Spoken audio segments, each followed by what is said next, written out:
warahmatullahi wabarakatuh. Nama saya Zainab Esa Amel, kelas 12 farmasi. Saya akan mempresentasikan tentang vitamin dan juga mineral. Pengertian dari vitamin. Vitamin merupakan suatu senyawa organik yang dalam jumlah sangat kecil dibutuhkan oleh tubuh untuk memelihara fungsi dan metabolisme normal. Defisiensi vitamin dalam keadaan tubuh tertentu. 1. Makanan yang dikonsumsi sehari-hari kurang kandungan vitaminnya. 2. Adanya gangguan pencernaan sehingga penyerapan vitamin terganggu. 3. Kebutuhan akan vitamin meningkat, misalnya pada masa kehamilan, masa pertumbuhan dari sakit. Penggolongan vitamin bisa dibagi menjadi 2. 1. Vitamin yang larut dalam air. Ada tiamin, riboflavin, biotin, rutin, asam folat, asam pantotenat, cyanocobalamin, asam para-amino benzoat, nikotinamida, piridoksin, dan asam askorbat. Vitamin-vitamin tersebut mudah diserap oleh dinding usus dan mudah dikeluarkan bersama urin. Vitamin kelompok ini sedikit sekali tersimpan di dalam tubuh. 2. Vitamin yang larut pada lemak. Ada vitamin A, D, E, dan K. Vitamin ini diserap bersama-sama lemak sehingga adanya gangguan pencernaan lemak dapat mengurangi penyerapannya. Berikut adalah macam-macam dari vitamin. 1. Vitamin B kompleks. Kelompok vitamin ini berasal dari sumber yang sama sehingga disebut B kompleks. Ada macam-macamnya yaitu A. Tiamin atau vitamin B1 terdapat dalam kulit beras, hati, ginjal, ragi, sayuran, dan kacang-kacangan. Defisiensinya menyebabkan gejala anoreksia, obstipasi, kejang otot, kesemutan, beri-beri, dan gangguan jantung. B. Riboflavin atau vitamin B2 terdapat antara lain dalam usus, telur, hati, kulit beras, ragi, dan sayuran. Defisiensinya menyebabkan sakit tenggorokan dan radang pada sudut mulut, radang lidah, dan kelainan mata. C. Piridoksin atau vitamin B6 banyak terkandung dalam daging, hati, ginjal, padi-padian, kacang, dan sayuran. Ada 3 bentuk vitamin ini yaitu piridoksin, piridoksial, dan juga piridoksamin. Defisiensinya menyebabkan gangguan kulit atau radang, gangguan alat pencernaan, radang selaput lendir mulut dan lidah, radang saraf, dan gangguan pembentukan sel-sel darah merah. D. Nikotinamida atau vitamin B3 terdapat dalam sayuran, ikan, daging, padi, dan gandum. Defisiensinya, vitamin ini menimbulkan penyakit pellagra dengan gejala kulit menjadi hitam atau dermatitis, gangguan lambung usus atau diare, dan juga gangguan saraf atau demensia. E.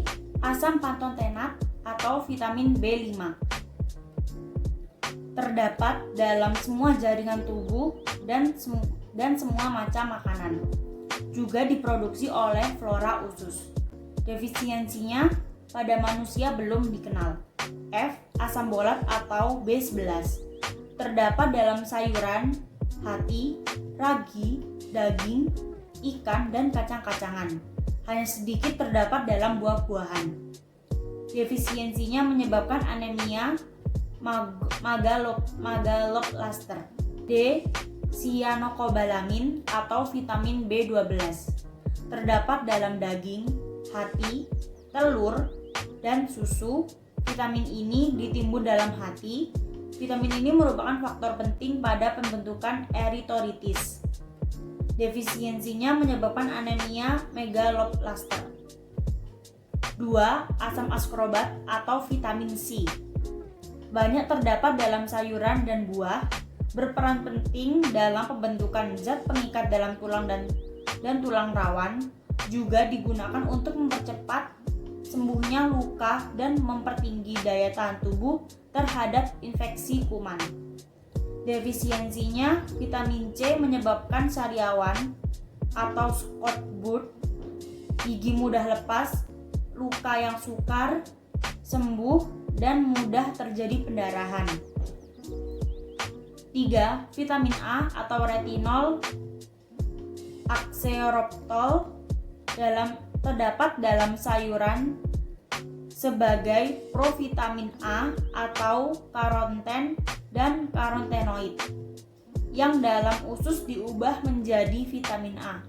Vitamin A berfungsi untuk A. Menjaga keutuhan jaringan epitel dan mukosa di seluruh tubuh sehingga jaringan tersebut tidak mudah rusak dan tidak terjadi hiperkeratosis di kulit. B. Merangsang sistem RNA, glukoprotein, dan kortikosteroid. C.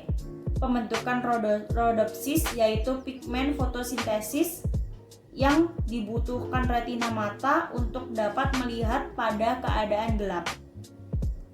4. Vitamin D terdapat di dalam sayuran dan ragi.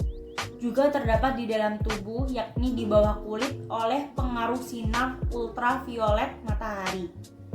Fungsi vitamin D adalah mengatur metabolisme kalsium dan fluor bersama-sama hormon tiroid dan hormon paratiroid. Defisiensinya menimbulkan penyakit riktis atau tulang mudah bengkok. 5. Vitamin E merupakan senyawa tokoferol. Dikenal 4 macam tokoferol yaitu alfa, beta, gamma, dan delta. Vitamin E sering dijumpai di minyak nabati atau minyak jagung, kedelai, dan bunga matahari. Ada juga di padi-padian, ragi, hati, kuning telur, dan sayuran.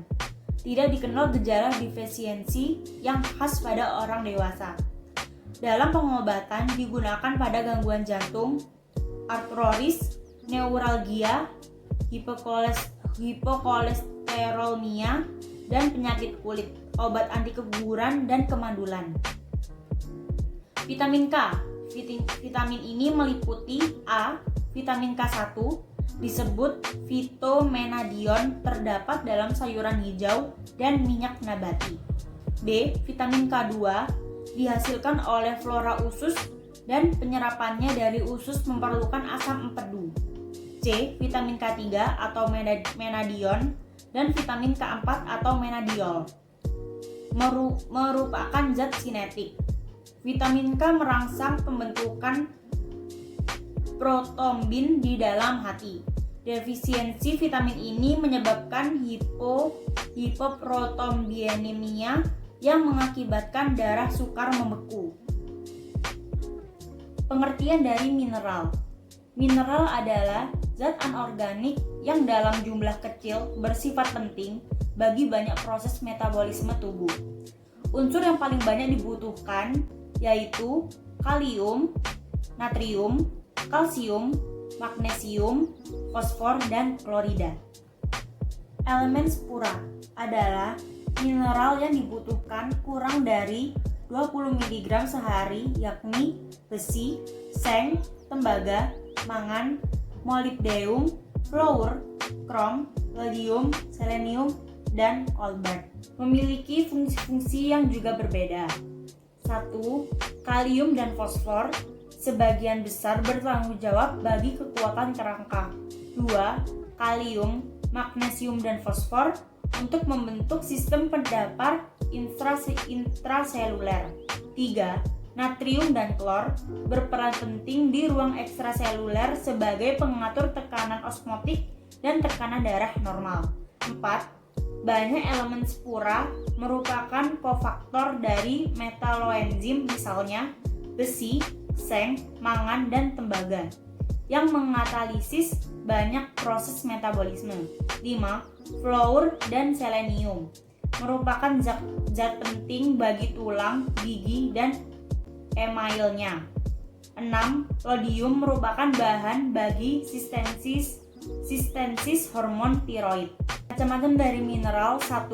Kalium klorida merupakan kation yang penting dalam cairan intrasel dan merupakan zat penting untuk mengatur keseimbangan asam-asam serta isotonik sel. Juga mengaktifasi banyak reaksi enzim dan proses fisiologi. 2. Natrium klorida merupakan kation yang penting bagi cairan ekstrasel dan berperan penting pada regulasi tekanan osmotik sel dan pembentukan pembedaan potensial listrik dalam kontraksi otot dan penerus impulsif saraf. Defisiensinya bisa terjadi akibat fisik yang terlampau berat dan banyak berkering serta banyak minum air tanpa tambahan garam ekstra. 3. Kalsium untuk bahan pembangun tulang berperan penting pada regulasi daya rangsang dan kontraksi otot dan juga permeabilitas membran sel bagi kalium dan natrium. Defisiensinya menimbulkan kelembekan tulang dan mudah terangsangnya otot dan saraf dengan akibat serangan-serangan tetania. 4. Seng sulfat. Fungsinya ialah sebagai kofaktor dalam minimal 100 enzim yang terlibat dalam segala proses metabolisme, yaitu 1. Karbohidrase berperan pada gejala buta malam, memperbaiki fungsi sel otak bagi orang tua yang lemah ingatan, stimulasi penyembuhan borok bila terjadi kekurangan, secara lokal berkhasiat pada abstinens. 5. Fluorida. Fluor terutama ditimbun sebagai aparat di dentin dan email, juga dalam tiroid dan ginjal. Ekstreksinya melalui saluran kemih dan keringat pada transpirasi berlebihan. Penggunaan paling banyak untuk pencegahan gigi berlubang dan juga bisa digunakan untuk osteoporosis. 6. Strontium klorida. Elemen ini berguna untuk 1. Melindungi terhadap pengaruh suhu, panas, dan dingin, dan kimiawi atau asam dan gula yang disertai nyeri. 2. Mengurangi sensitivitas gigi terhadap rangsangan tersebut dengan jalan membentuk lapisan pelindung keras di luar dentin yang sudah kehilangan emailnya karena erosi atau pengedapan kalsium. 7. Magnesium terdapat dalam tulang dan cairan intrasel sebagai kofaktor enzim-enzim yang menghasilkan energi, berperan penting pada kontraksi otot. 8. Krom untuk kerja insulin yang optimal dalam bentuk aktifnya sebagai senyawa organik GTF atau glucose tolerance factor yang 20 kali lebih aktif daripada garam-garam krom anorganik. 9. Tembaga merupakan kofaktor bagi sitokomoksidase dan beta hidrosilase yang mengubah dopamin menjadi noradrenalin, juga penting bagi sistensi hemoglobin. Kekurangan tembaga dapat menyebabkan kelambanan psikomotor, serangan epilepsi, serta kelainan pada rambut. Berikut adalah spesialit vitamin dan juga mineral. Sekian dari saya. Wassalamualaikum warahmatullahi wabarakatuh.